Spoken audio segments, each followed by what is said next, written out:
Bronny can go in front of ESPN. Nigga, my mama gonna go to war, nigga. I don't give a fuck how old she is or how old I am. So if I got a pops, that nigga don't do this. Well, he better do this. That's right. Yeah. But now we're opening the door for all of these parents to start coming out and protecting their kids. If you think that's bad, wait till you see Shedeur. Right, it's about to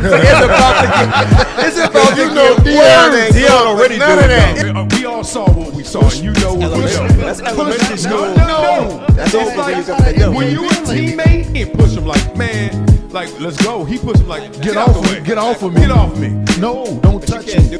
Was it worth the $30,000? Now? In the moment. In that moment. He was up. You remember? Was it bingo night or was it? 44. You know what we do on this show, boy.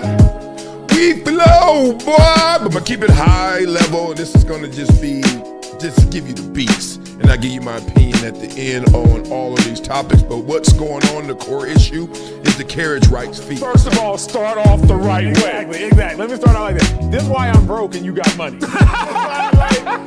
This whole Dak Prescott saga.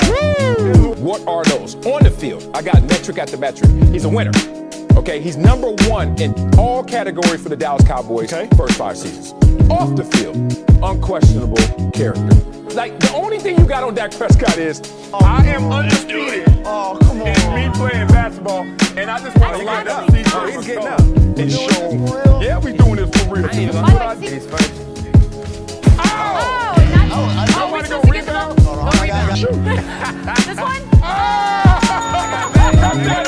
Cut that up, baby. This boy, it's wet time. That's what I do. I still don't know why this is a pick, except exceptional play by the defender. Look at that. 2 dudes reaching, and then he comes between them and say, let me split this bunk bed. And I'm out of here. Shotgun snap, slips. Oh, that's ugly. Sack on your first play ever in the NFL. I know your nightmares came true. You're like, God dang. Oh, yeah, this ain't it. Look at this blitz right here. I mean, he only knows so much what he's reading off stats, off paper. I mean, everything's good on paper. But I would always love to hear it from a player because they play the game. What about a journalist? Like, being real, NARPs are journalists. Like, you're from that pool, right? So imagine somebody just said, you didn't play the game. I don't want to hear it. She would have a living room full of people at about 10 p.m. probably every other Friday or Saturday. Come up here and I already know what they want, and I got to sing whatever song I got. Did you say song. Sing, not rap? You said sing, huh? Sing. Yeah, they ain't trying to hear no rap. They ain't trying to hear no rap. Yeah. Well, you think you can do something with that? Hey man, Michael Jordan too light in the tail. Okay, you know what, big dog? Yes. I'm light in the tail. If you want some of this, let's go one-on-one right now. Let's go.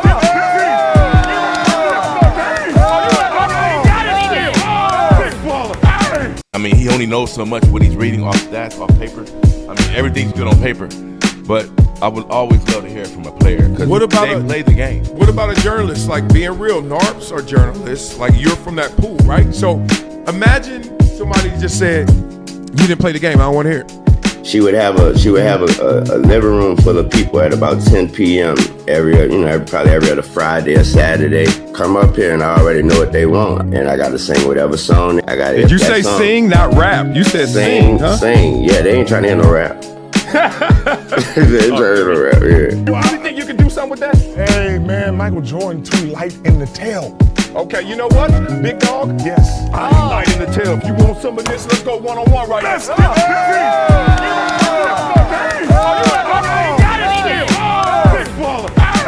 Everyone's playing the hits, but I'm a DJ. And one thing I know from my DJing experience is that you don't just play the hits.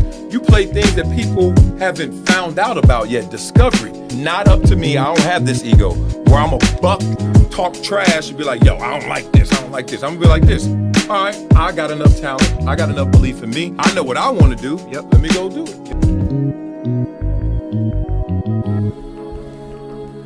Blah, blah, blah, blah. Where y'all been? I ain't been getting money. Where the you been? Oh, man, what's cracking like it, Mackin' from the back into the jack and Jesus up, because Weez is up. Oh, man, it's been a minute. Love all you guys out there, man. Make sure you like this video, subscribe to the channel, become a member, or hit the super chat, and we'll just start talking it right now. Right here, right now. Love for you guys, man. How y'all been? Y'all know I took a little break. Wanted to get my voice back. We got a championship this weekend. We have qualified for the championship. We got a bye week. So we're going to let them play in the semifinals, and then we got the championship game. Look forward to that at Sierra Canyon. Yeah, my little itty bitty's going to go out there and get it going. What else we got going? Took the kids on a little trip to Napa. You can check out my socials and see what we doing. I'm going to be posting every day about it, letting y'all know how we do, what we do, how we do it. We had a great time. Hope you guys are having an amazing time as well. So much sports going on. Golly, I was sitting there like, dog, what are you doing? Why don't you talk about it? I was going to just grab the iPhone and just start walking around the damn resort. I was like, let's get it going somehow, some way. But love for you guys, man. I see all you members out there. I see all you guys in the chat. Let me give y'all some love before we get going on this show, because Stephen A. Smith got to get talked about. There are people saying he's been dethroned for Pat McAfee, so that's interesting. Obviously, we're going to review those fireworks from the Knicks Spurs game 1. That was insane in the membrane. NFL got some huge trades out there, so we got to chop that wood. We got to break down what A.J. Brown went through, all the way from Tennessee to Philadelphia to now New England. He talking that talk with Maria Taylor, so we're going to walk that walk. Love for you guys. Also, we got to get the Madden cover and the controversy that came from the Madden cover already. Shedeur Sanders setting NFL records in earnings. People are questioning that. Got to talk about that. And Steph Curry. Oh, that boy in the kitchen cooking it up. Chef Curry setting some deals, records as well. All right, let me turn on my fan. All right, let's get into it. First of all, if you're going to talk about sports, you better be a baller. And if you're going to be a baller, you better look the part. Or at least, as they say in the streets, you got to act the part. So look at this right here.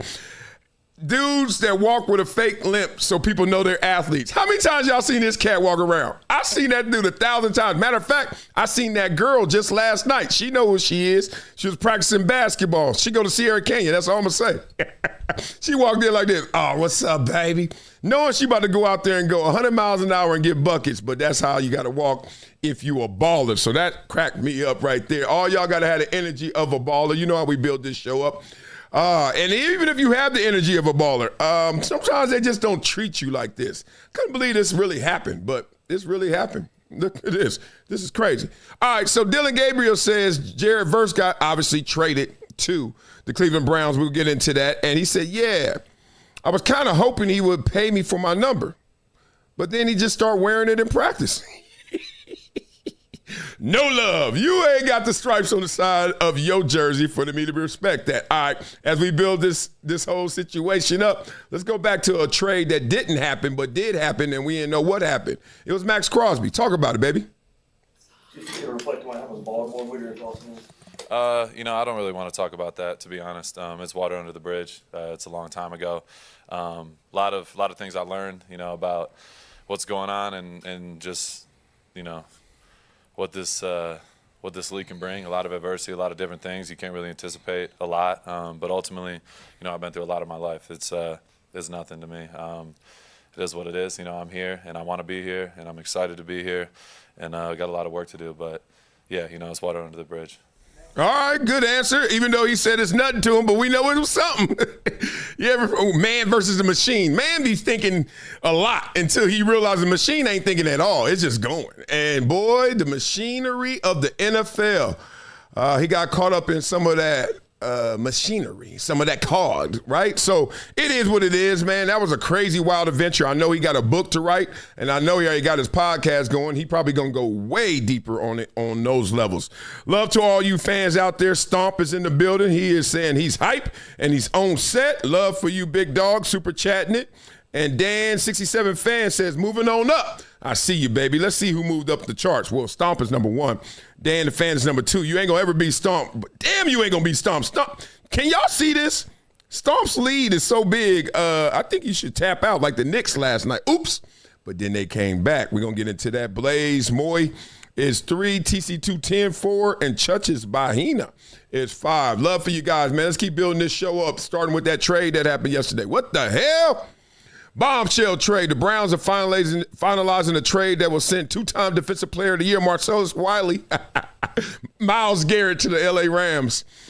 In exchange for Garrett, the Rams are expected to send Pro Bowl edge Jared Verse, who took already Dylan Gabriel's number, and a 2027 first-round pick and other draft pick compensation still being negotiated to the Browns. You know, it feels weird if somebody trades you.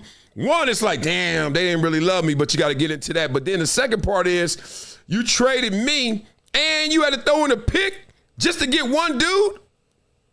Who you think I am, crumbs? So that got everybody talking, everybody thinking, including Aaron Donald. So Jordan Schultz, shout out to Jordan, who said he texted Aaron Donald about coming out of retirement and playing for the Rams. And he got a quote, I'm for sure flirting with the idea. Hell of an opportunity with the Super Bowl in SoFi this year. If I can find the fire, it's a possibility. That got everybody thinking, right? I know Aaron Donald. I'll tell you my Aaron Donald story, and I'll tell you what I think Aaron Donald going to do. But first, Colin, what you talking about? Aaron Donald back to the Rams? He said, yeah, I'm flirting with the idea. Oh, good hell. Today, he's only 35.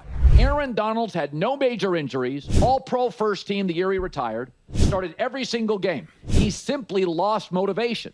If Aaron Donald came back, and there's no doubt in my mind he would be elite, you'd have Byron Young on one side, Myles Garrett on the other. Poona Ford was the #1 rated nose tackle in the NFL last year. Braden Fisk has been a hit at defensive end, and Kobe Turner will get a big payday. You see that? Y'all think he coming back? Beat it up in the comments. Let me know if y'all think he coming back.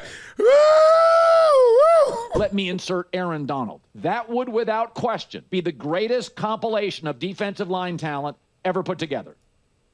Did you not see the 97 Buffalo Bills? Bruce Smith, Phil Hansen, Bryce Pop, Ted Washington, hey. You see the Philadelphia Eagles in the early 90s? Jerome Brown, Reggie White.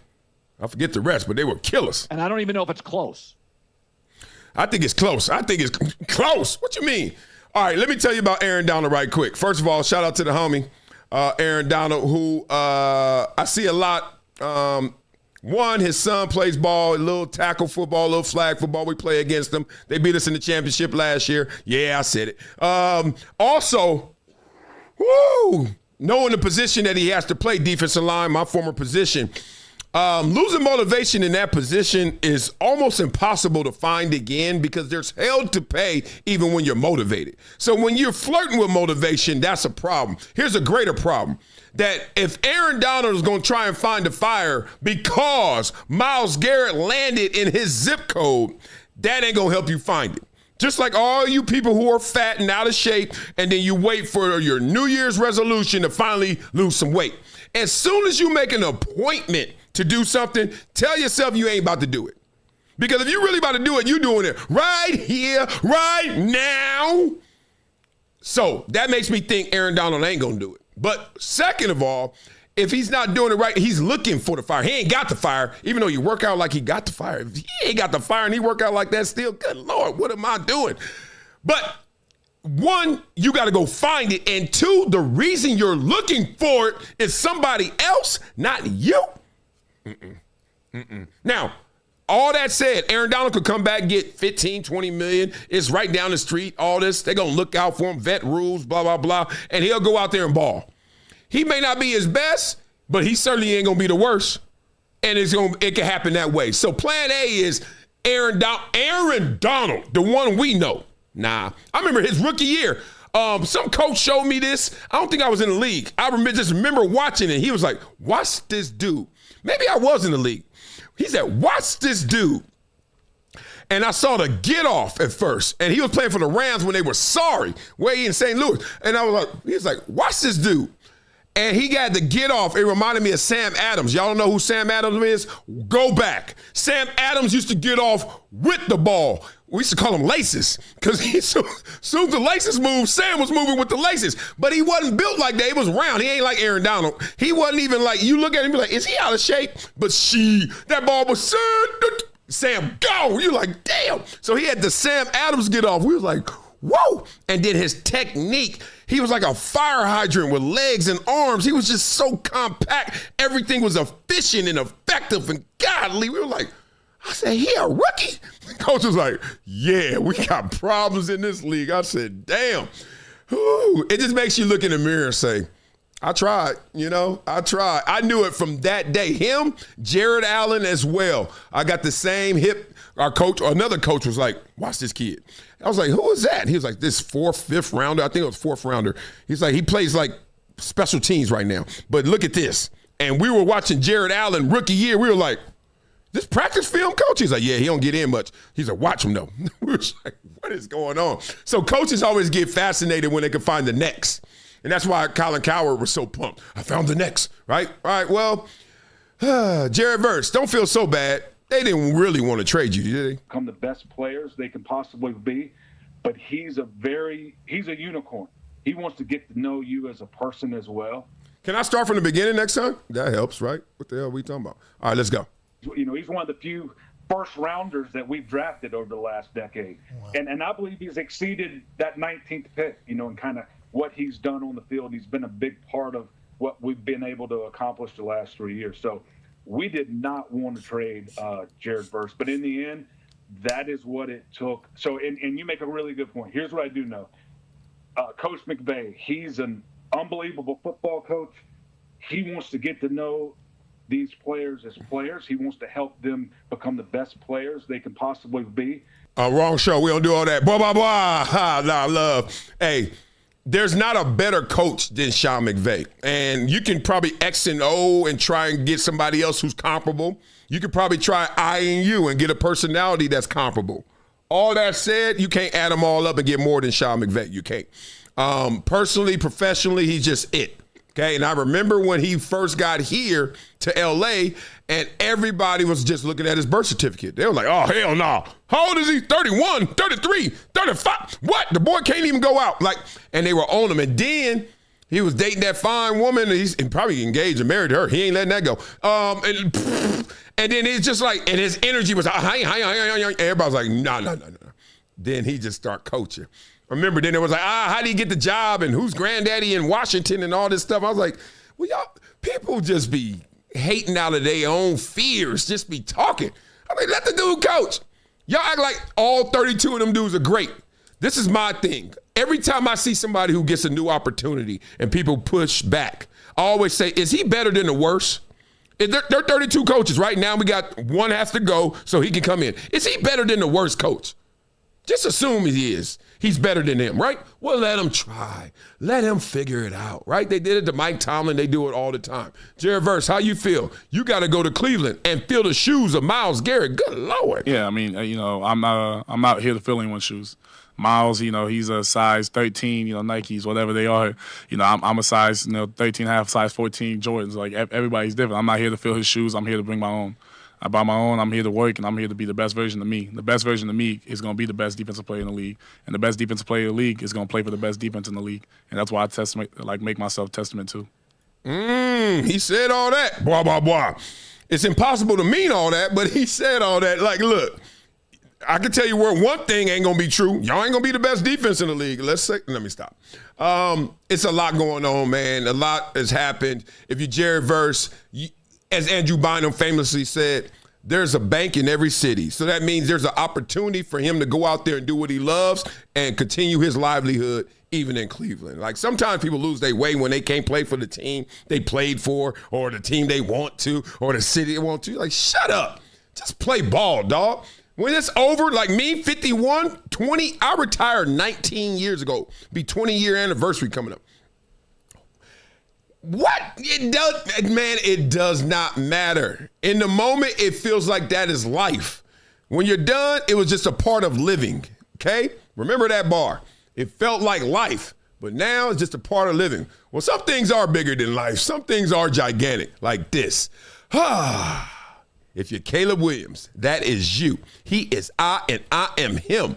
On the Madden cover right there. That is a sick picture, obviously. Skyline of Chicago, right? They must not be facing the south side. They must be facing the north. If so, the O block, there go O block right there. They shooting right there, shooting his cleats up. Goodness, Chicago, get it right. All right, so here we go, Madden 27 cover. I mean, just stare at it for a second. Like, so many good things happen in this world, so many bad things happen in this world, that sometimes we just keep moving like whatever, pluses, minus. Let's not be the machine. Let's be the man. This is sick. Come on, dog. He was a little kid that couldn't throw one day, 6 years old, whatever, pushing the ball with both hands, and now he is flying through the air over Chicago's skyline, throwing a pass for the Madden 27 cover. Give him a round of applause, y'all. God damn. Man, that's sick. I love stuff like that. You know, on this show, we celebrate greatness. So let's talk about it, because not everybody is seeing it, or everybody's seeing it from different angles. Let's go. They did give us the ratings. Do you want to hear your rating, or do you want to leave it off? All right. Let's hear it. We have Travis, your rating, 91. What year? What is this? His Q rating? Being with Taylor Swift? What is it? What? Still 91. Still got it. Still got it, baby. Still in the 90s. Let's go, baby. That's crazy. Caleb, I got to say, this feels low for somebody on the cover. Yep, hopefully. But still a very high rating. Okay. 90. Okay. I can, end of the year, be 99. It's all right. There you go. It'll keep getting better. Oh, They yeah. keep Update those updating rosters. them now. Got to keep updating those rosters. You got to update them. He knew, too. In the moment, he was like, 90. He's like, 90 what? He said 90. 90 what? 90. Oh, it'll be 99 by the end of the year. Respect to that. Man, that's a low rating, but that's the highest rating for a quarterback in Chicago Bears history. If you look at back Chicago Bears quarterbacks, not as rich as you think. Rich. I mean, look, they had McMahon, and then they had, what's my boy name? Jay Cutler for a moment there. They had some times, but not as rich as you think. So respect. Now, you know how the game goes. Let's put out some other covers, some deluxe editions. Look, what? Jesus. That's the one I'm buying. I'm buying that one. I don't knock my headphone off. I'm so hyped. Look at that. Uh-oh. But look at the nails. Uh-oh. Here they come. I know they coming. Ooh, we got some old auntie hands right here. This is that lady that be trying to talk to you. She fine. She about 38. And you be like, how old are you? She be like, I'm 27. You be like, nah. Ain't nobody hands look like that at 30, 27. That's 38. That's 40s. And this one look good and calm. Look at that. But the fingernails are painted. So you know where we going. Got a little conversation on that. People want to talk about it. And that came from that sick image. Y'all remember this image that happened in a real game? What was that, the NFC Championship game when I thought they were going to win? Golly, that was sick. He threw that pass, that one pass, he run around, and I don't know how he was running. He was like, here you go. And it went. Look at those knee pads, though. What are they doing in the NFL now? Why y'all have uniforms? What is this? What is this? Like, your knees are here. That is, what is that, a quad pad? What is this? That's supposed to be the quad, but that's way up there. That's your growing damn. Oh, man, let these dudes live. Let these dudes live. Get it in. So people start going and having jokes on this show. We talk all angles, if it's real, if it's above board. So people start saying, oh, you got your nails done, huh?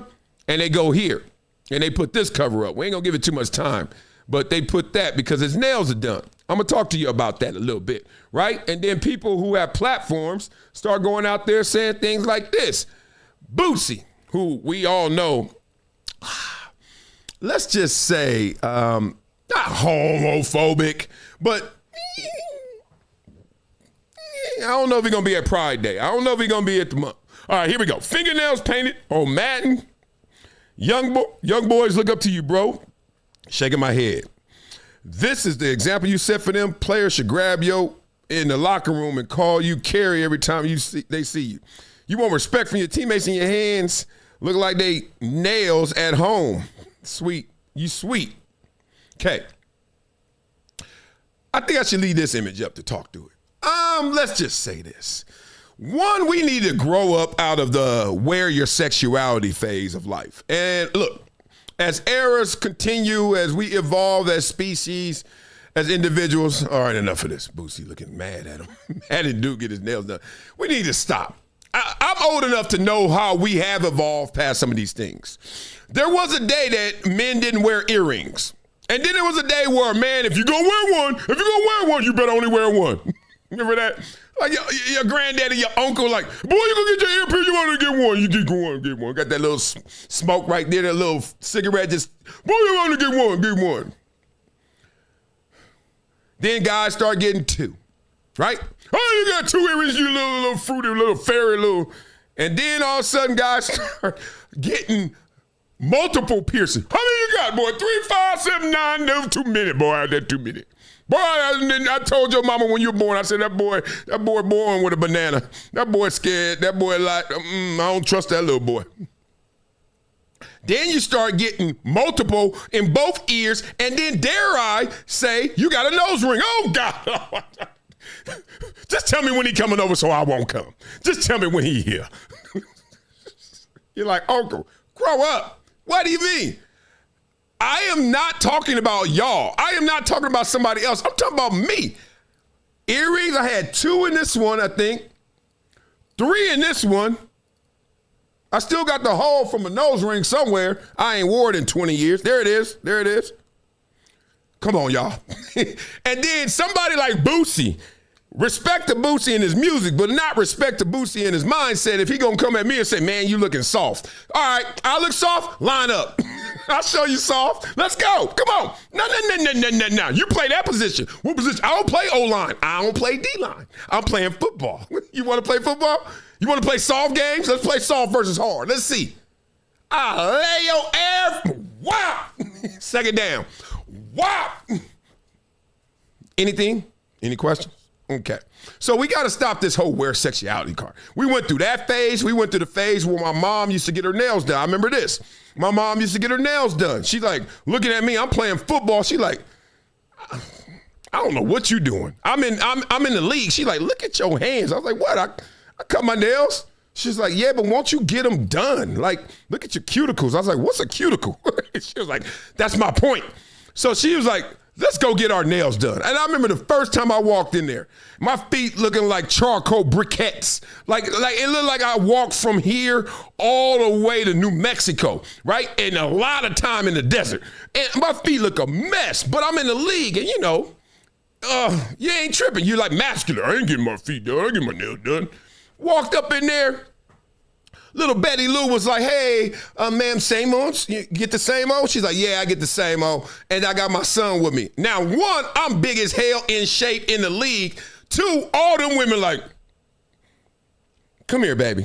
Sit right here next to me. All them ladies, all them old ladies loving me. And the youngsters too, loving me.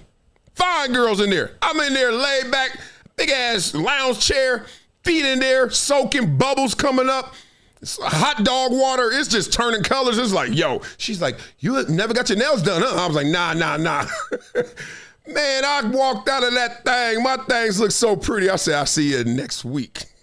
And been getting my nails done ever since, even though I slipped the last couple of years. But been getting my nails done ever since. Here we go again. Bootsy. Oh, you think I'm soft because I walked and got my nails done. I got piercings and I got a nose ring. Line up, Bootsy. I don't play online. Yes, you do now. Yeah, I won't. Yeah. I thought I was soft. What'd you say about Caleb in the locker room? Call you Carrie.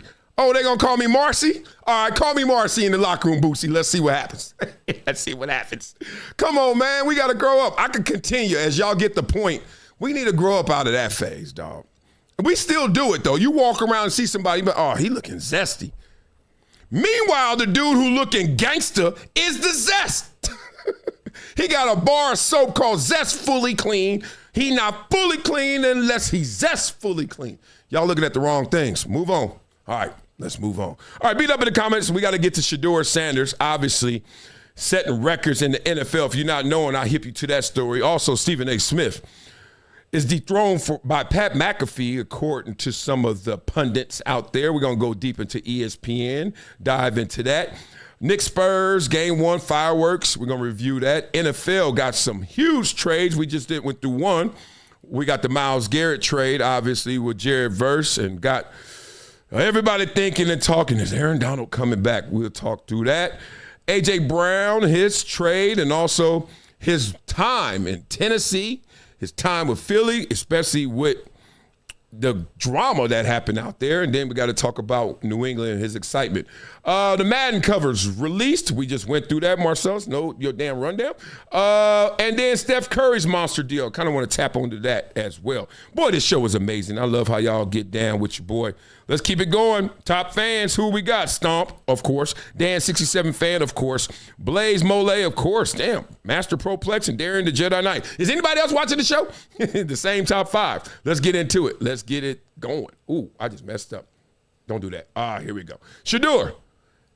Mr. Sanders, did you earn a record? Yes, you did. $17.7 million in group licensing income last NFL season, according to the NFLPA's annual report. By comparison, J.J. McCarthy led all players with $4 million last year. Hold on, it went from 4 to 17.7? Good Lord.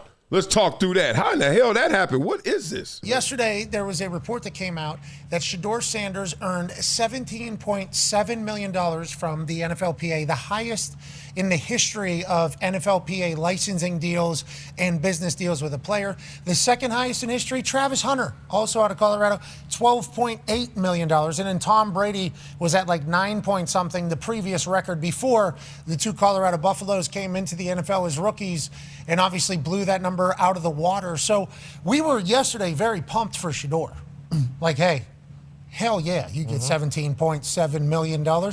But as people that went through it and kind of understand the business behind it, we were so baffled on how the hell did $17.7 million come through just the NFLPA to Shedeur Sanders, let alone all his own marketing that he does and all his own businesses, let alone the NFL contract that he gets for being on the team as a 5th rounder, which obviously, and then player performance, which was a bonus on top of it. But this particular $17.7 million, we're all pretty baffled on how it got to that, and then also excited for if this was what it was going to be for future NFL players. Okay, let's stop right there because I know something about this. So right now, he's setting it up. Y'all know how Pat McAfee gets down. So Pat McAfee, even when he's going to be controversial, is still going to give you some balance, right? Because he doesn't want to go in on somebody. You've noticed that over the years, and I respect that about him. He's like, look, maybe I don't have all the evidence. I actually talk like maybe I don't have all the answers. If you guys saw Harvard's graduation this weekend, there was an amazing speech. We may get to it in another day, where the guy said, basically, you should have conversations like with people that you don't act like you know all the answers. Like your conversation should be, maybe you can fill in some of these blanks instead of I know everything. So respect to that. So that's how McAfee got down. But basically what he's saying is like, look, 17.7, hold on. Last year was 4 million and now it's 17.7. Is this factual? Is this accurate? Real spit. So I go back to my days when I was a player rep for the NFLPA that put this out, and we saw that marketing book. If you guys remember my Peyton Manning marketing stories, that's what he's talking about. I remember looking through the book. I'm in my third year. I'm looking through the book. And everybody has something. Some guys have a line, like 2 lines, like their trading card and some other deal they got, right? Some guys have half a page. Some guys have a whole page. So at that time, I think I had half a page. I had 10, 12 deals, whatever, and it takes it like this. I decided, because I'm nosy like that and because I'm doing my work, I'm doing my research, what does Peyton Manning have? And this was after his first year. Lord. I got to page 1. I said, okay, all Peyton. Flip it over.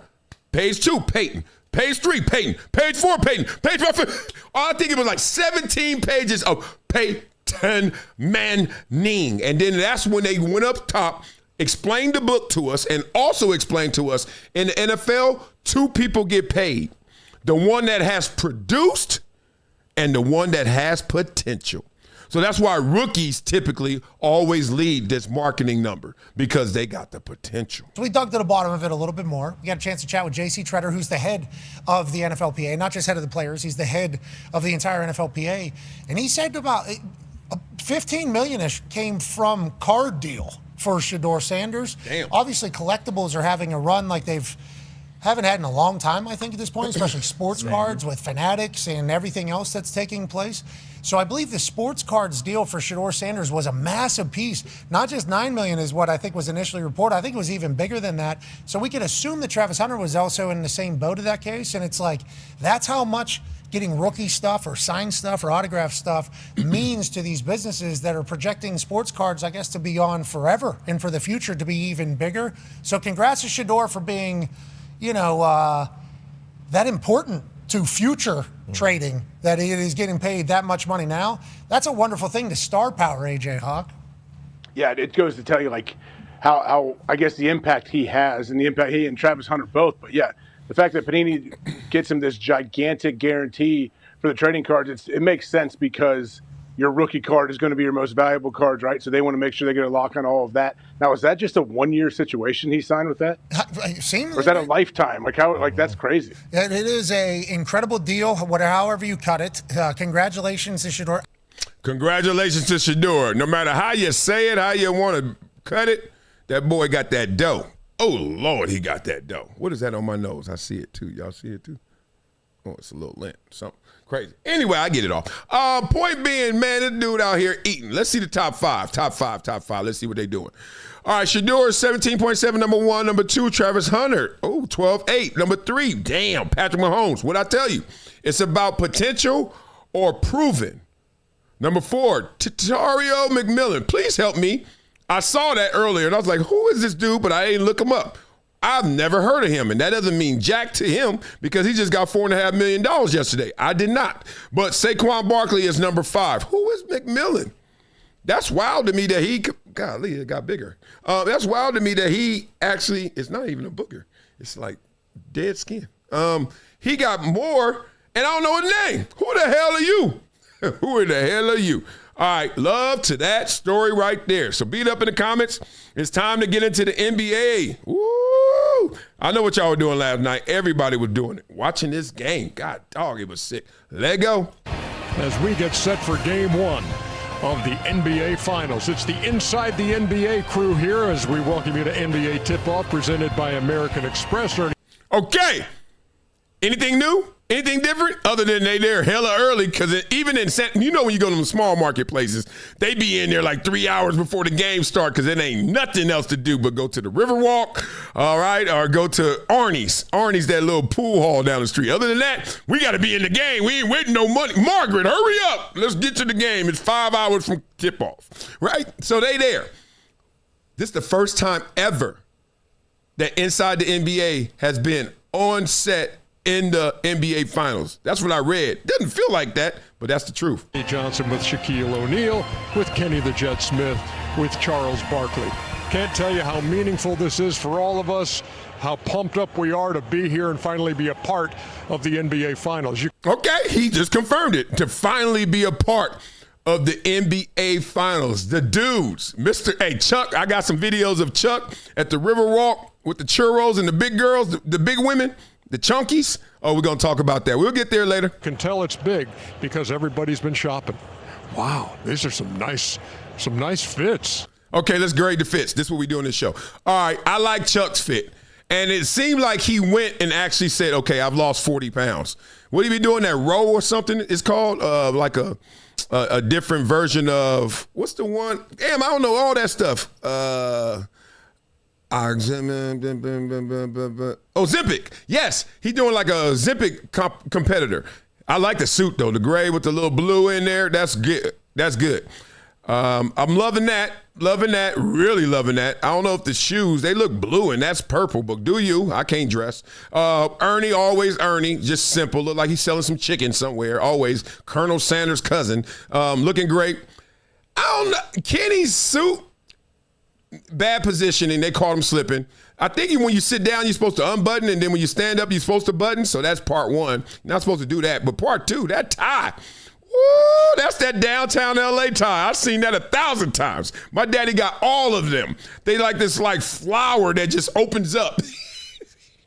I don't like that tie. Anyway. Nah, it's just new to you. No, it's not just new to you. How you doing? JCPenney big man section. Available for all sizes. Huge man section. Love. So we are at the NBA Finals. Let's get through this real quick. Big names in the building, not only inside the NBA, but ESPN's own, the Crown, the King, Stephen A. Smith. But I'm happy because they're here. And I'm sick and tired of people saying it's a rematch. It's 27 years. No, it's 32 years. 27 years ago when they were in the finals against the Spurs, they had no chance against David Robinson, the Admiral, and Tim Duncan and the crew. They had no chance. I love Stephen A. Smith is the king of this. He just made up 2 stories. No, he didn't make them up. He makes them so big. Like he's like, I'm getting sick and tired of y'all talking about it's 27 years. It's 32. Well, how many people are really talking about it's 27 years? Like, not the world, but some people are. He made it seem like the world is. Then he said they had no chance. They had a chance. It was like a best of 5, so everybody got a chance in the best of 5. You ain't gonna get beat down too bad. But the point is, he there, he hyped, and he getting us hyped. Let's go. But in 94 against Houston, 32 years ago, did have a chance. If John Starks gets help in Game 6, they win the championship. If Pat Riley remembered that when John Starks struggled in Game 7, you get the ball, you get Rolando Blackman in the game, who you acquired in the middle of the season, one of the great shooters in the NBA, that you put him in the game. Might have been a different outcome, but it wasn't. And as a result, the New York Knicks and its fan base continue to suffer a level of misery and depression, the likes of which most people don't even know about. So this is big because they're here now. And we're looking at them as a team that has a chance to win the championship. We knew they didn't have a chance in 99. They got a chance here. We here now. That's old news. I got a couple Porsche trucks, couple old schools. Woo! Hype. Crazy stuff happened too. Hype. Let's go. What did y'all see? Fox comes back in. Hey. Penny comes back in. Fox comes back in. See? What is going on? All right, just saw that. I thought that was rando.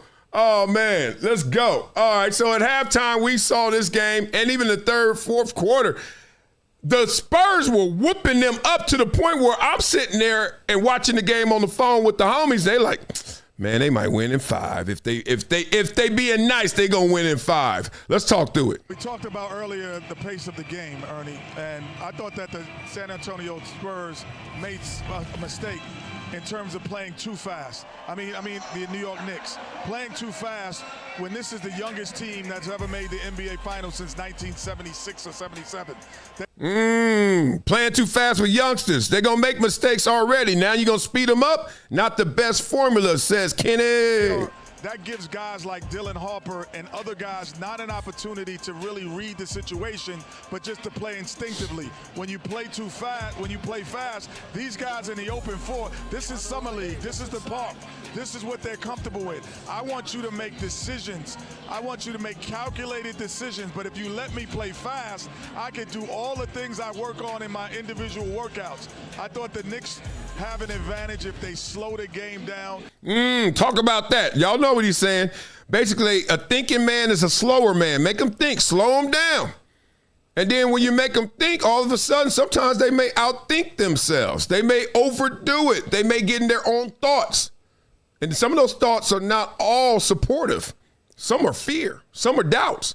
Some are, I was nervous. Some of them, I don't know what this stage is like. Some, these lights are bright. Whatever it may be, somebody got something to think about other than, I just want to go ball. But when you keep it primal, when you keep it just instincts, when I just go out there mindless and just get into the glow, it's a wrap. If I'm in shape and want it, and I got skills, it's a wrap. Cat has an advantage. They physically have an advantage. But when you let young guys play young, hey, you're going to have trouble. In the words of the great John Wooden, play fast, but don't play in a hurry. Blah. Shout out to Kenton Powell, who's a member. He said, my people, good morning. Shout out to him. And he sent a 5-pack, which Jim City, Jake's Alive, Brett Walton, Madam Priest, and Contemporary Domain all snatched up real quick. Love for you guys. Let's keep this going because there's some energy in this. Jalen Brunson became the star of the show, as we know. And after the game, he let people know how much that star was shining. Look at this. As they take game 1 of the NBA Finals, their 7th consecutive road game. One of the great. Y'all see it? Lily right here. We need audio. She was for it. She was with the funk. She had the smoke. She had words with him to the point where about a minute after the game, he still was trying to get at her. Playoff runs in NBA history is still alive. What a winning streak. Brunson with 30 points. I need audio for that. I need audio of that. All right, so we all know what happened in the game. This is real. Knicks handle business, game 1 against the Spurs. Okay, let's continue. Let's keep it faster moving. Yeah, let's go. And then contesting. Wemby drives on Towns, gets inside, hits the side of the backboard, gets it back again, spins, goes. Okay, everybody always says no one's perfect. There's no perfect athlete, right? No perfect player. I want y'all to pay attention to this. Beat it up in the comments. What have you noticed?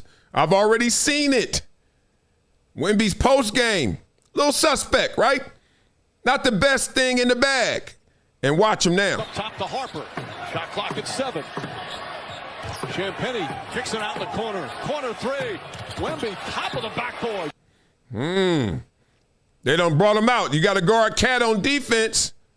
Offensively, you like to be out there post game. We got some dudes that can guard in here. We got our own 7-footer too. 11 rebounds from Wembanyama. He'll bring it up the floor.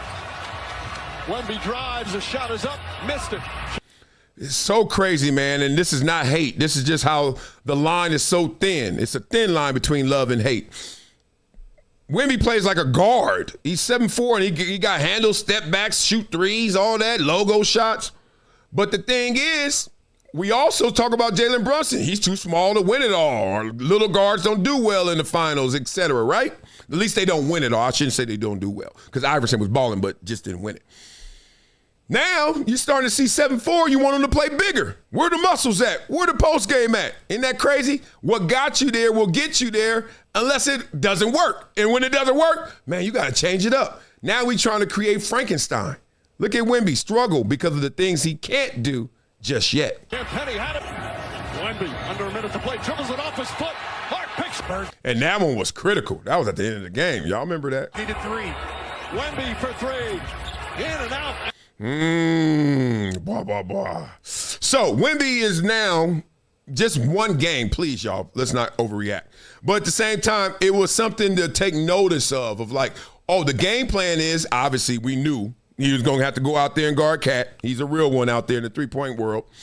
And then we know you ain't got that bag inside here, so you probably going to be out there offensively more so than not as well. Still got a stat line like that, 26 points, 26 and 12, but he had 6 turnovers, and look, he missed 15 field goals. Let's go. He might deny it, but I felt Victor Wembanyama was low on energy from the first quarter. Now, I know the game started out frenetic. Let me say this. First quarter, if he comes out and you think he's a little lethargic, that may be intentional because it's the finals. You're so hyped. You're so into it. A lot of guys say in their biggest moments, they try to just reserve themselves, like proactively reserve yourself, like relax. You're too hyped. You hear it about all the guys who are in the Super Bowl, hear about the NBA Finals, some guys, and you may miscalculate that. Right? You may overcorrect for it. Maybe that's behind it. When the stakes are high, you sometimes see players need their second wind. I saw Victor bending over and grabbing his shorts midway through the first quarter, and I didn't think he was able to maintain a good energy flow for most of the game. Now, he did summon it a little in the fourth, and it was almost enough. I thought I was coming here saying I didn't think he had enough energy, and he pulled it together in the end because he was almost their hero. But when you can tell, Scott, is not the plays that he makes, it's the plays that he doesn't make. When he's not able to close across the lane, when he's not jumping and contesting shots. And I think Brunson smelled it. Brunson's never going to say that, but I think Brunson smelled it down the stretch that he was moving quicker than Victor. And that's going to be something to monitor. In the last series, I felt it went up and down. So he could just as easily come out Friday and have that more of a burst. But this is something that I think is going to be a story in this series. What is Victor's energy level? Great point. Blah, blah, blah. Let's be real. We did see that roller coaster in the last series. And then now you're in this series and already game 1, you're like, interesting, consistent theme, a little irregular. And it makes you think to be 7'4" and to do all of that, what is the toll it takes on him physically and mentally.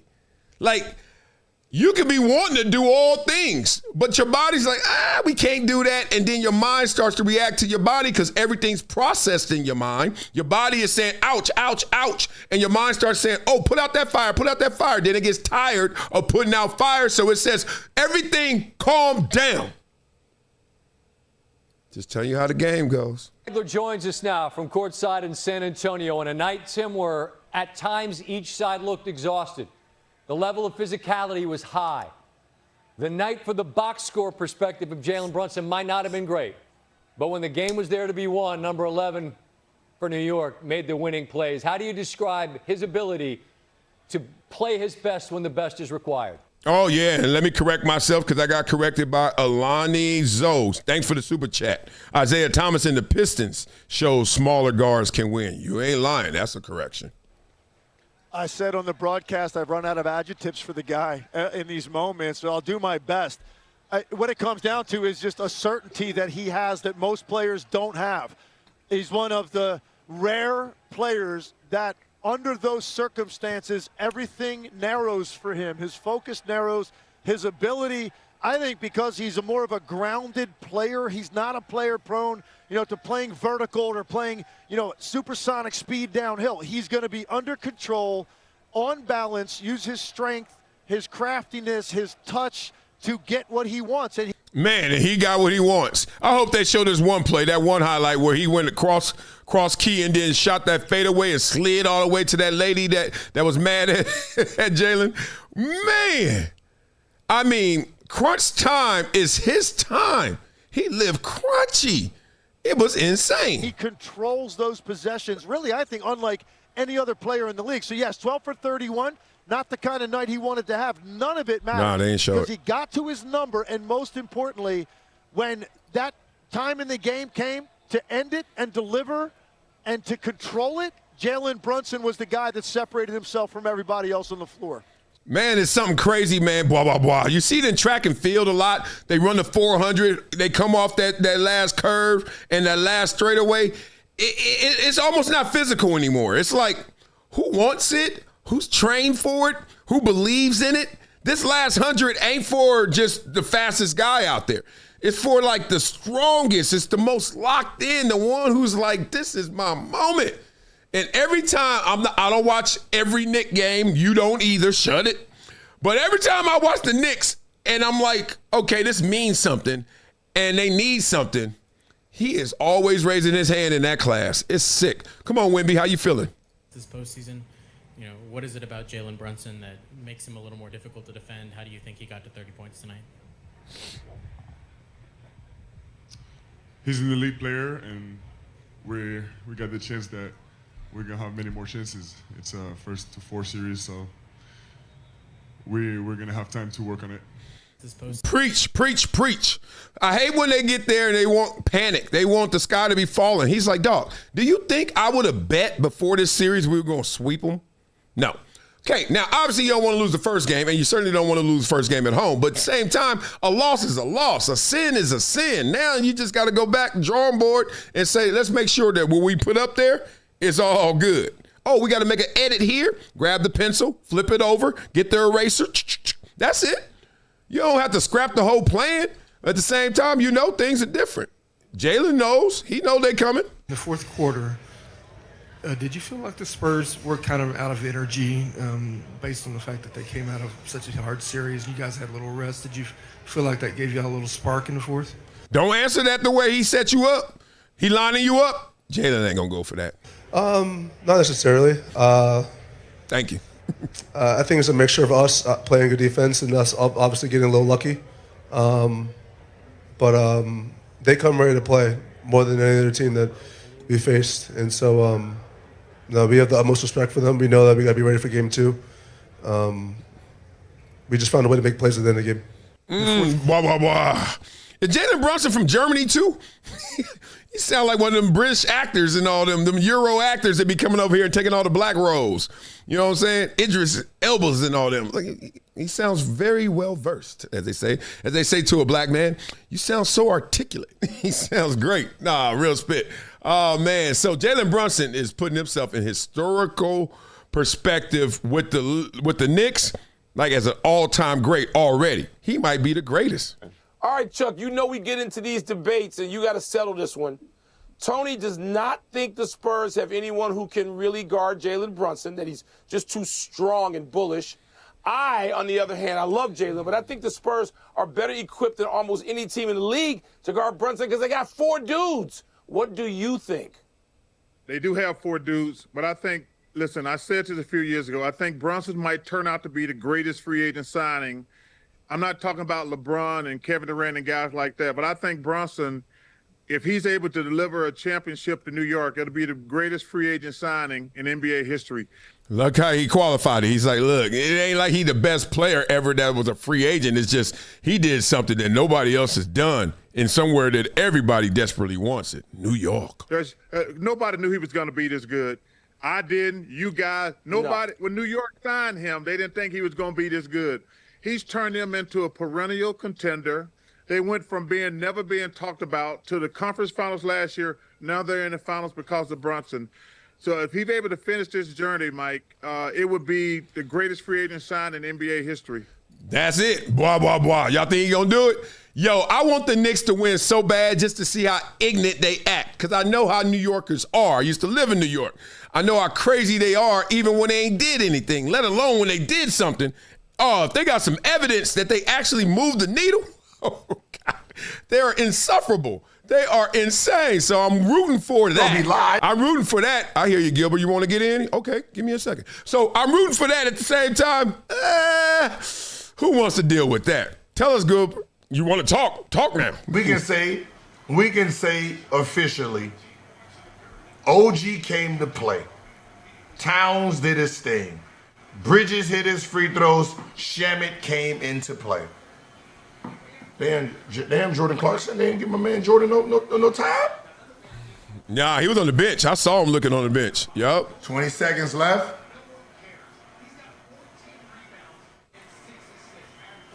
Wemby soft? I mean, but he was already, he's been soft. 1,700 in the chat. 1,700 on, Twitch. I ain't gonna be lie. I ain't even gonna lie. I was No, Gilbert. Nope. Wrong show. Blah, blah, blah. Gilbert's lies I thought I was rando. Gilbert be rando as hell. All right, get back to the game. Talk it. A lot of people take it for granted of just getting to the finals in itself. And now he's here. Yeah. Right? Oh, Perk. Not the angle Perk won't right there. Golly, walrus. It's the locker room. I got jokes for everybody. Look, if you don't like it, don't watch this show and don't be in the locker room. Whoa, that's a fresh jacket, though. Oh, boy. Hey. With the numbers. So he got the numbers and he's here. He goes and complete the mission and wins a championship. Wins a finals MVP. We got to anoint him with some type of greatness. I ain't saying he's not great, but I'm just saying that he's great. We talking about Wemby, and this is Robert Horry, who got more rings than Michael Jordan. Y'all know. Hey, I said that. He's a great defensive player, but all I'm saying is they trying to make him the be-all now. They're trying to he is God's gift to basketball. I'm just saying give him time. Yeah. Give him time. Let him mature. Let him take it. Don't give it to him. Let him take it. Well, he's taking it, but we did that to Bron. Okay, it's interesting. Oh, yeah, LeBron's a great comp. Well, let's go there. But he's taking it because, look, right now was his 3rd year. He's in the finals. We're going to show you some comps to make you say, we giving it to him, or is he taking it? A little bit of A and a little bit of B. I know. You remember Bron's first run when he ran? He got swept in the finals. Yeah. Okay, but and then they ain't talk about him anymore. They start talking about Tony Parker. But what he did in Detroit. What he did in Detroit. But then he went against a better team to put him back in his place. But people still were saying it was his league after that. No, they weren't.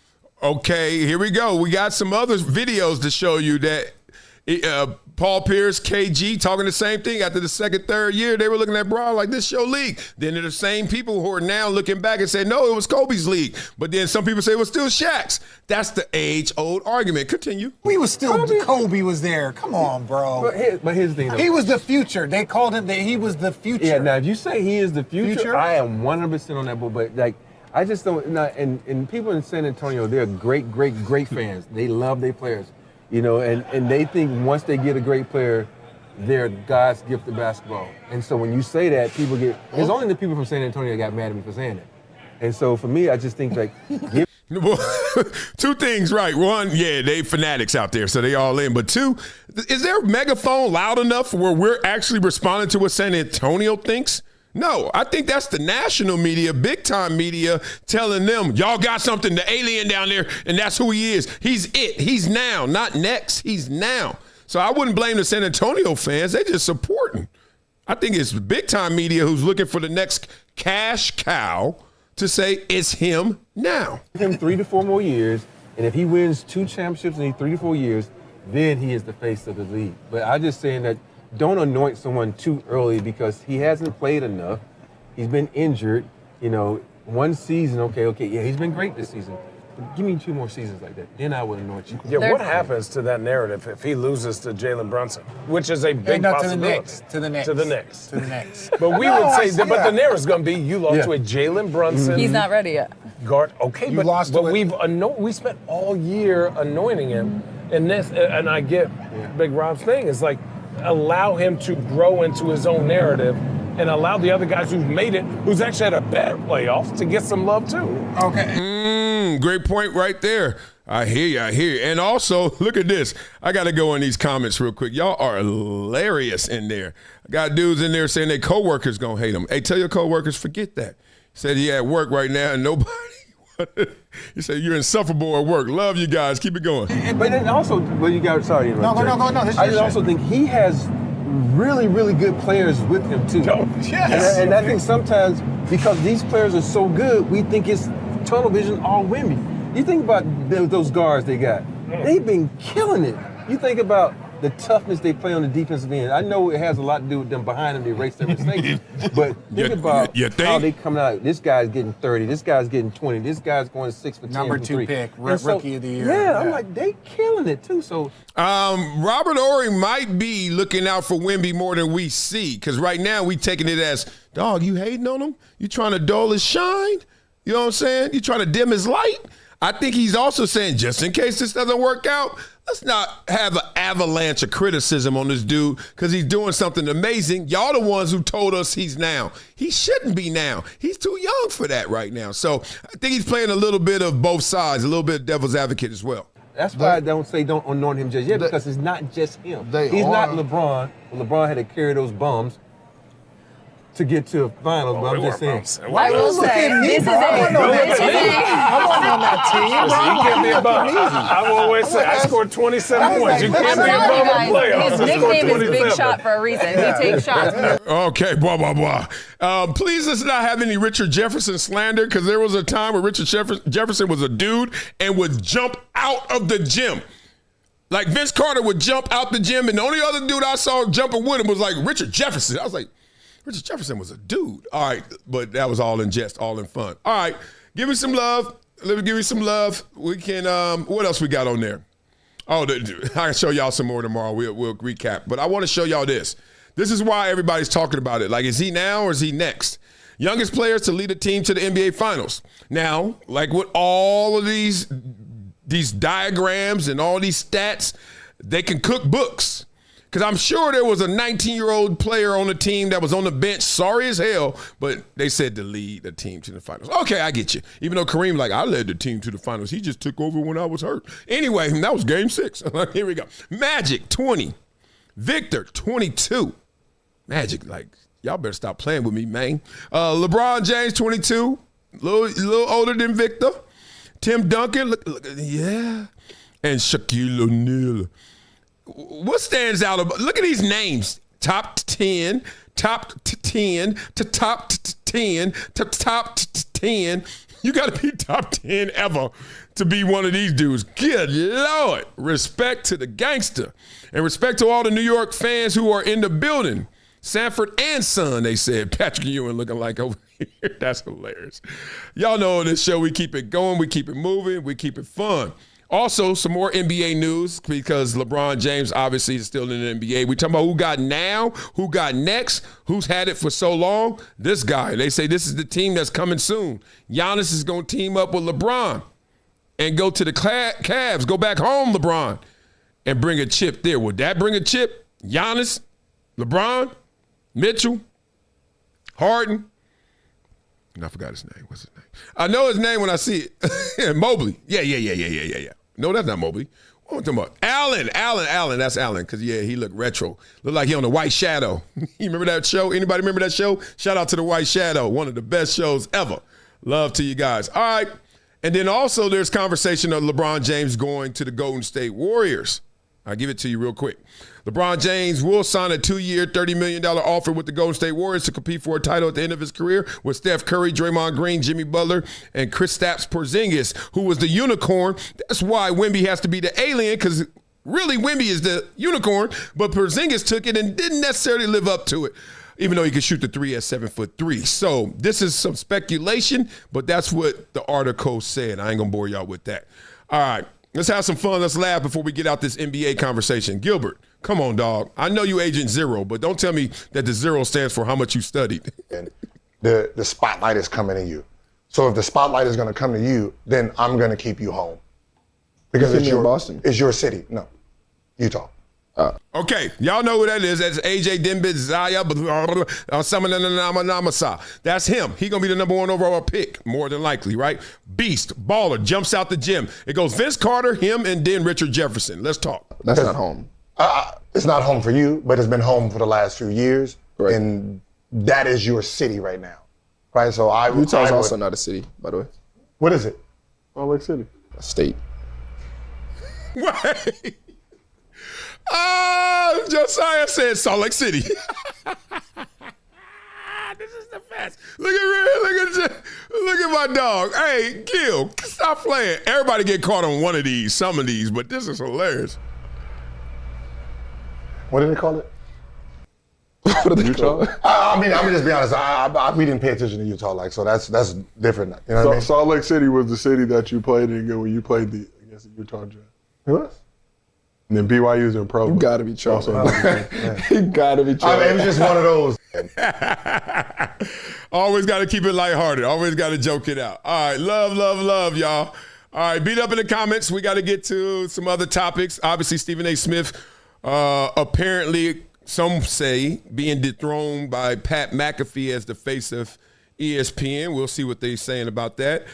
Steph Curry still has his monster deal that we have to cover. A lot more other topics, including A.J. Brown.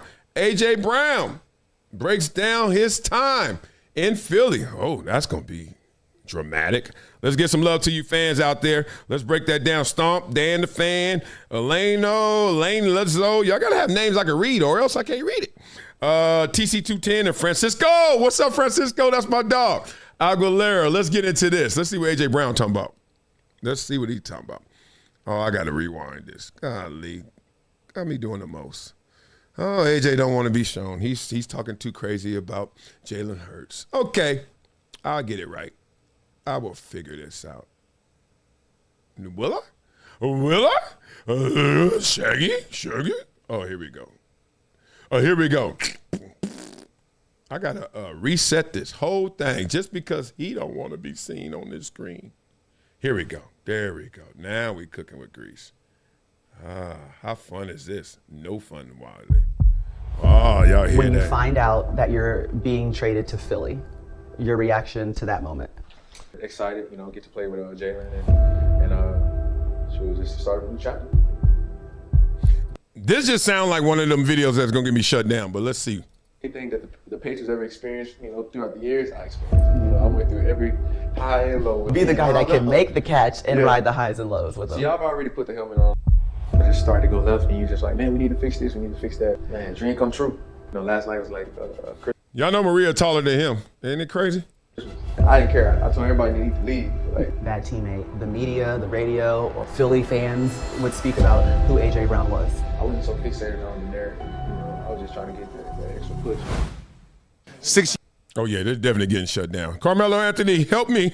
Years ago, we started Creative 7 because we believe stories told by us hit different. 3 seasons into 7 p.m. in Brooklyn, we've proven that. Now we're taking the conversation deeper. Not just what people have done, but who they are when the spotlight fades. This is where 7 p.m. goes next. Maria Taylor is leading the way, not just because she's one of the best, but because she understands that the most important stories live beneath the surface. This is the first. Let's get into it. Woo! Fire! Woo, that boy Carmelo fire. Read that prompter too. You can tell when someone reading their prompter and they not Maria Taylor. They like this, their neck always do it. I do the same thing. I be tilting my neck. Let's go. You're tired of the same old story. This is a 7 p.m. in Brooklyn exclusive. But definitely a few years now. It's been here for a while. While you were an Eagle, you had this rug in your house? Absolutely. You got to tell me why.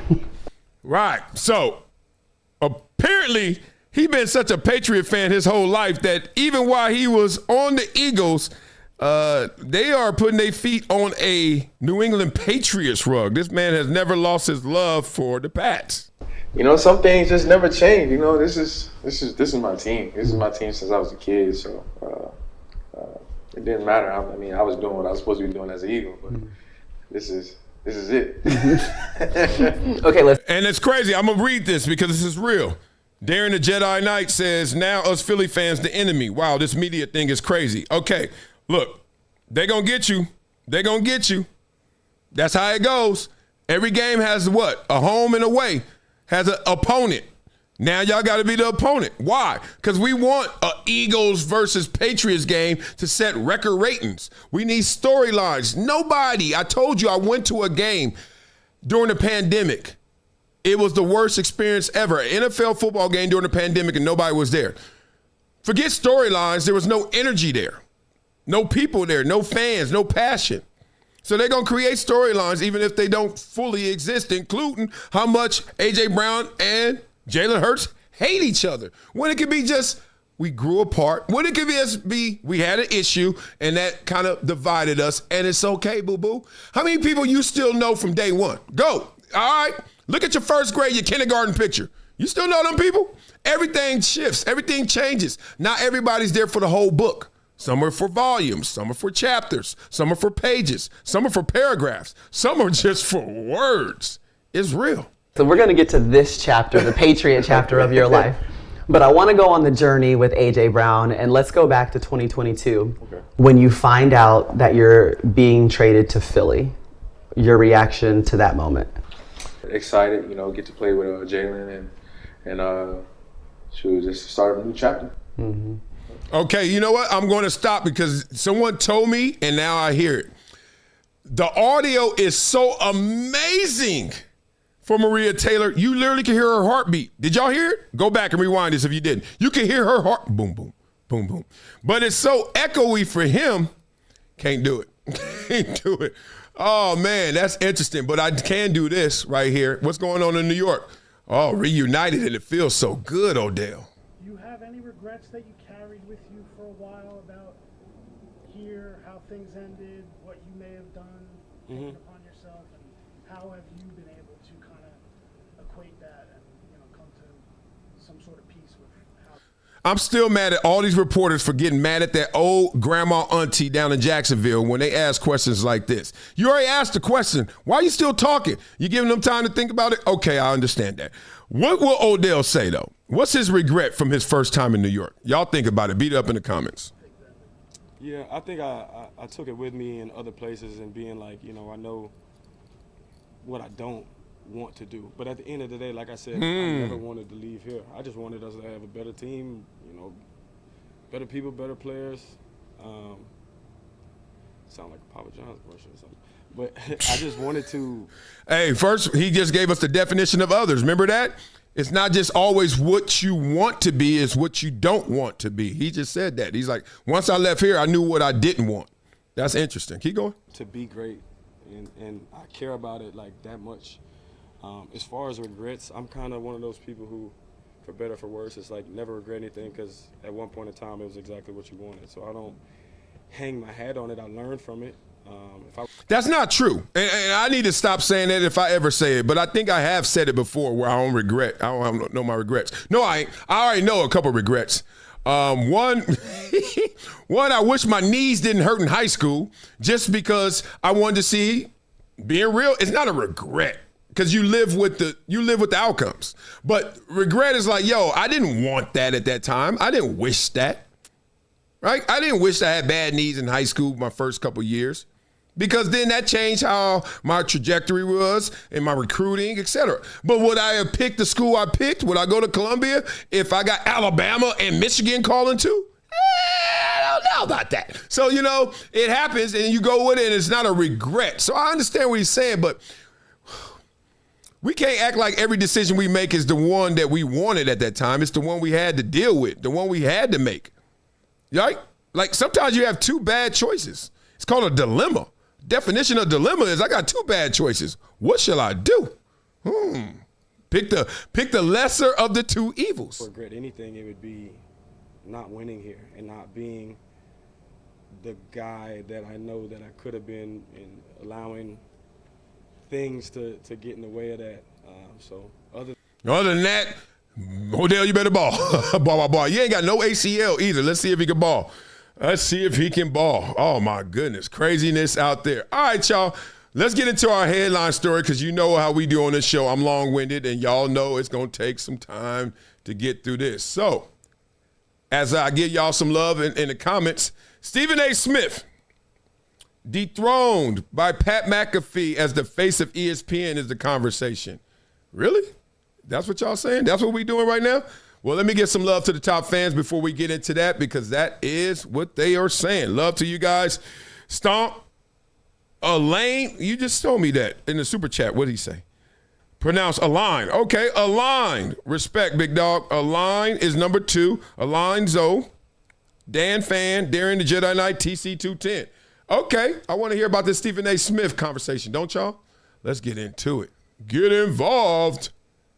Get involved. I thought Stephen A. Smith was the face of ESPN. Over the past several months, Pat McAfee has become the absolute face of ESPN, rescuing ESPN from itself. What ESPN used to have at the network, just honest people that love sports and want to talk about it. If Pat McAfee wasn't there, would ESPN be irrelevant right now? Pat McAfee to the rescue. That's right. Our friend Pat Mac is rescuing ESPN from it. Irrelevant? That's strong. Hell no. Wait, what? I thought Stephen A. Smith was the face of ESPN. Stephen A. Smith cannot be the face of ESPN. Here's why. He has no credibility in baseball, none in hockey, none in the WNBA. Okay, we're just picking the sports we don't watch? What are we doing here? Basketball was a complete nightmare with him on the set. All the footballs are out. NFL, he couldn't be on Monday Night Football. And nobody really cares. He hosts a 2-bit show, and ESPN gave him $20 million because, well, quite frankly, they didn't want to hear that they are racist any longer. So along comes Pat McAfee, one of the most versatile broadcasters of our generation. One thing is hard to do is catch him when he ain't talking. That was one. I see you, Dan. Wow. ESPN gave him the money because they don't want to be called racist. All right, let me give you this story. There was a time where that was a play. I don't know if it's still that time, but let's go 2017, 19, 20. Do y'all remember when Shannon Sharpe was having his contract negotiations against Skip Bayless? Remember Skip Bayless left ESPN, 2016 to take over? He was making $8 million a year, him and Colin Cowherd. Those were the linchpins. Those were the foundation, those two foundation of building up FS1. Everybody else get in line behind them. Don't ask for their amount. I think it was $8 million for Skip, $6.5 million for Colin at that time. Everybody else get in line. We don't care your color, your creed. We don't care what's going on in the world. We ain't care about social issues. I remember that because Shannon Sharpe all of a sudden surpassed certainly Skip Bayless in Q rating and cultural impact, and people were just like, yo, he's the show. Whatever you want to say about it. Skip Bayless was still Skip Bayless. Colin Cowherd was still Colin Cowherd. But then in the contract negotiations, it started to get out that, the race card was being played because how can you pay Skip Bayless double what you paying Shannon Sharpe? And Shannon Sharpe is making the show? It's because he black. Remember that? So when he said that, it kind of triggered like, oh, yeah, I've heard that before, but I ain't heard that in a while. Y'all think that's really the case for Stephen A. Smith? Beat it up in the comments. I don't think so. Single-handedly, McAfee did, along with Saban. So I'm not going to say single. I'll say 1.5. They revived Game Day. Game Day was on life support. He brought a breath of fresh air to add to that story also, I heard that from a Fox executive, right? So they were saying they were upset that they were like, yo, the race card is being played against us, and that's not even the conversation. This wouldn't be a show without Skip Bayless, and Skip Bayless, Shannon Sharp wouldn't be here if it wasn't for Skip Bayless. So how do we pay him more? How do we even pay him the same? They were kind of upset at that. I don't know how they worked that out, but they did. Far left crazy ass. We got to have every brother and sister on our network talking down about Whitey Network. Oh, my McAfee, God. Because he doesn't care and because he does things on his own is, well, frankly, like I said, a breath of fresh air. And he's getting ready to sign a big contract extension, and that's a good thing for all of us. Over the past several months, Pat McAfee has become the absolute face of ESPN. He is getting the trust of all of the, quote, bigwigs. He is infiltrating the part of ESPN that has given itself over to DEI, given itself over to angry African Americans who are angry at Whitey. What did I find? Okay, here we go. If you sift through all of this, you do find the fact that he's saying, look, Pat McAfee being Switzerland and just being a normal human being like most of us are, which is like, dog, I'm not going to let you lead with your color or let you lead with your character, then you're going to win. You're going to be the one who is not going to pigeonhole himself, not going to box himself in or out. And then you're going to be somebody that we're going to all rally around and say, yo, thank you.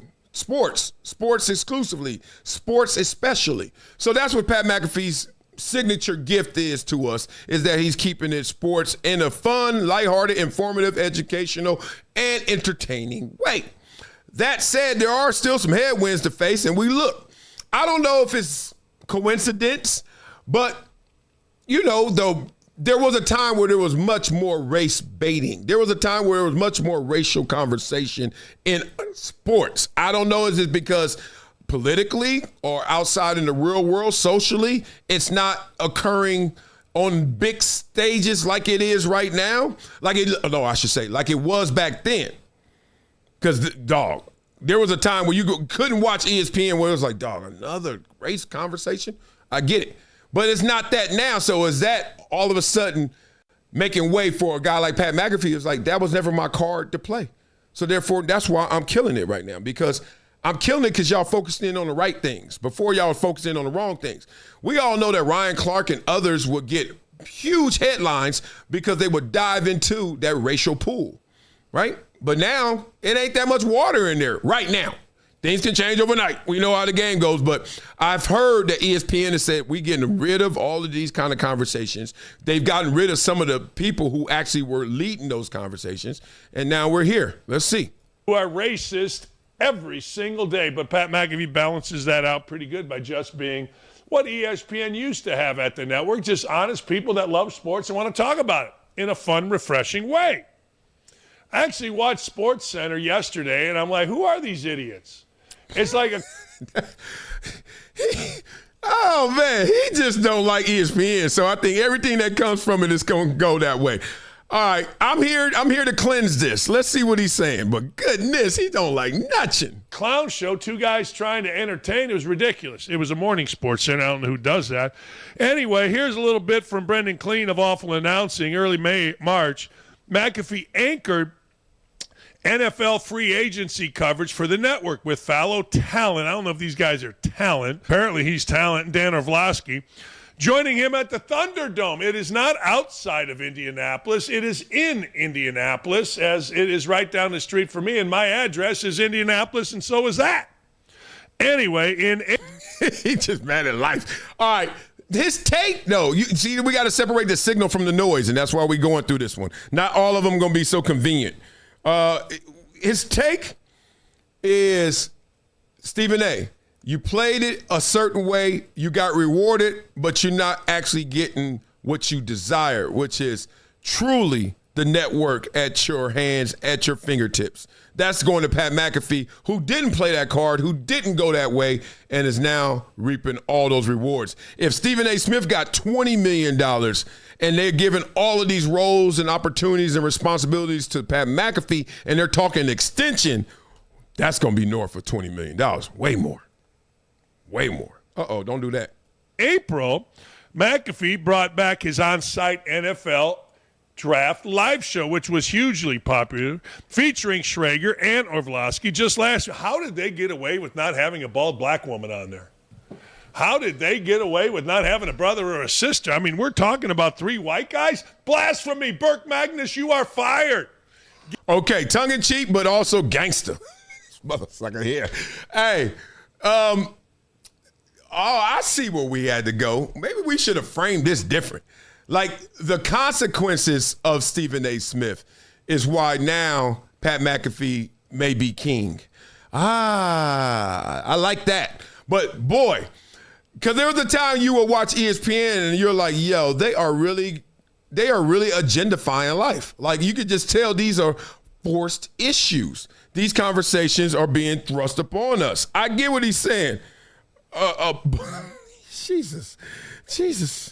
Don't you hate when somebody is like so eerily close to the line to cross it, but they didn't, so you just sitting there and you got to huff and puff? It's kind of like when you watch some of them shows and they were like, I'm going to call the police, but they didn't do anything where you call the police and they could get arrested. But you like, but they also not being peaceful. It's like, what's the line to call the police? Like, that's where I am right now listening to this, but I'm listening. Get him out. What are you doing?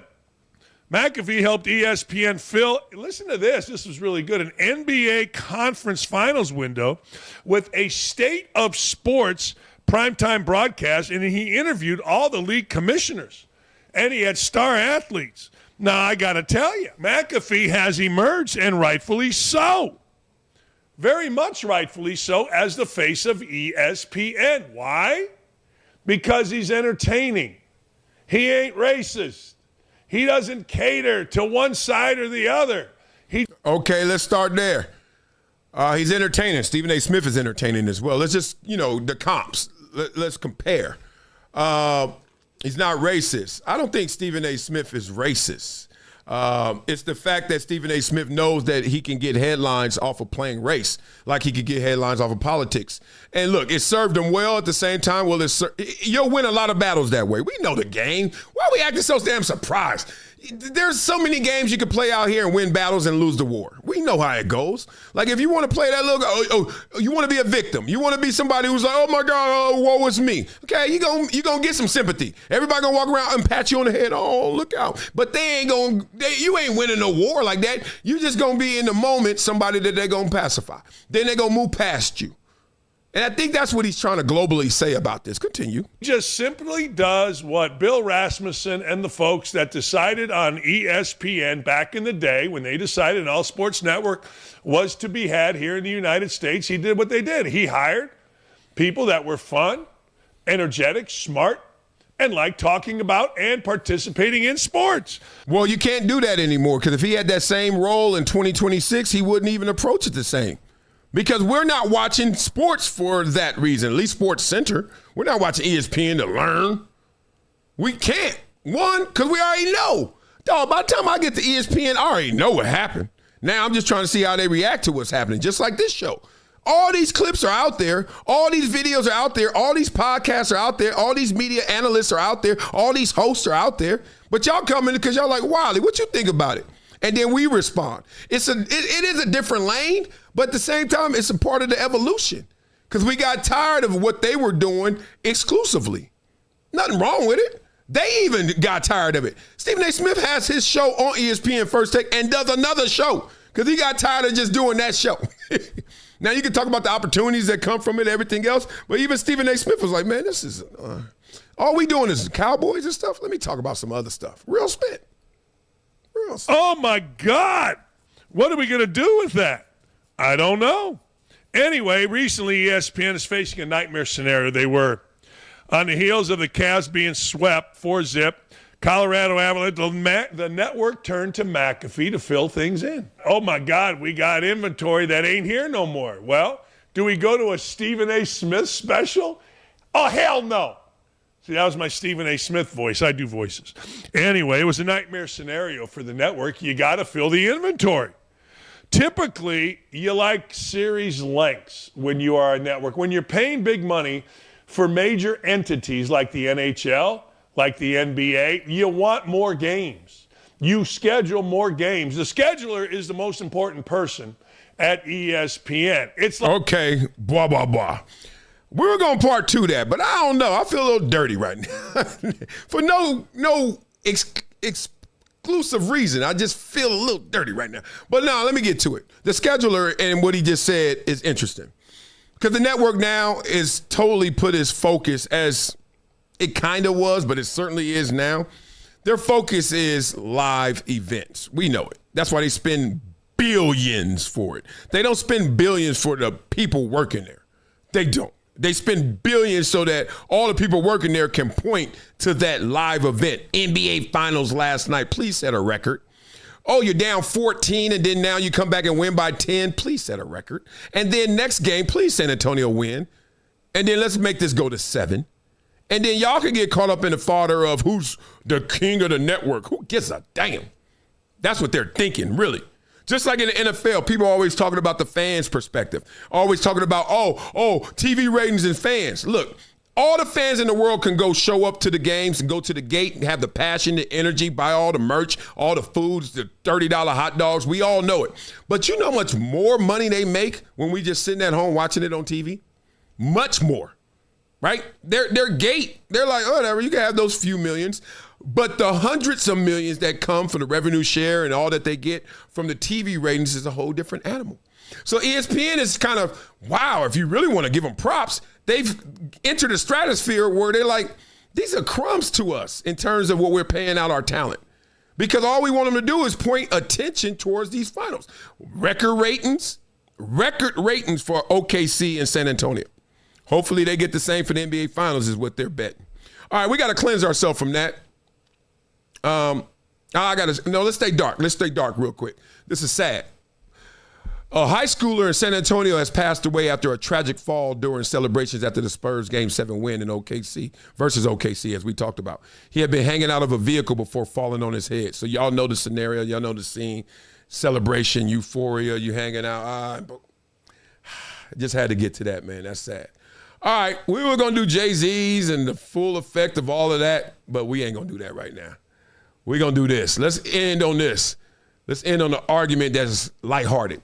Okay, so this is the top 5 selling shoes according to StockX. Let's get into them. Top sellers. Ja's won. Isn't that crazy? Ja Morant, Mr. I don't know where he is in terms of our basketball thoughts. He used to be the man. Now he's kind of not the man. He still used to be the man on the court, kind of not. His shoes are number 1. And I ain't going to lie. Yesterday at practice, I saw at least 6 pairs of these. Now I get it. Number 2, Aja Wilson's. KD's a 3. Sabrina's 4. And LeBron's a 5th. LeBron, obviously the biggest name, but not the biggest shoe. Which one y'all like the most? I can't lie. If I had to go, I like these Aja Wilson's. Those are sick. Then I go with the Jaws. I go 2-1-3. 2-1-3. LA area code. Sabrina, 2-1-3-4-5. Yeah. Keep that bottom the same.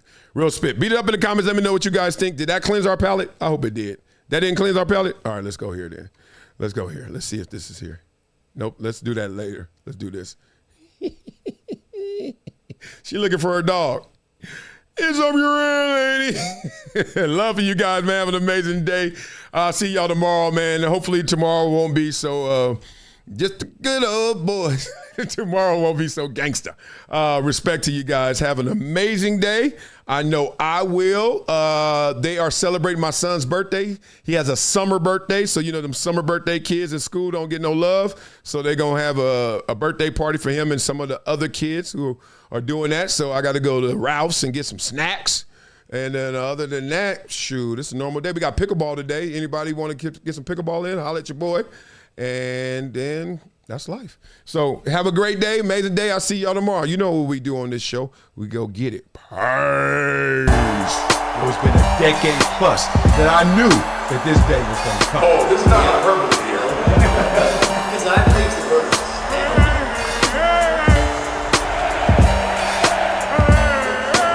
Time to hydrate. Hydration's the situation. So, what did I just watch?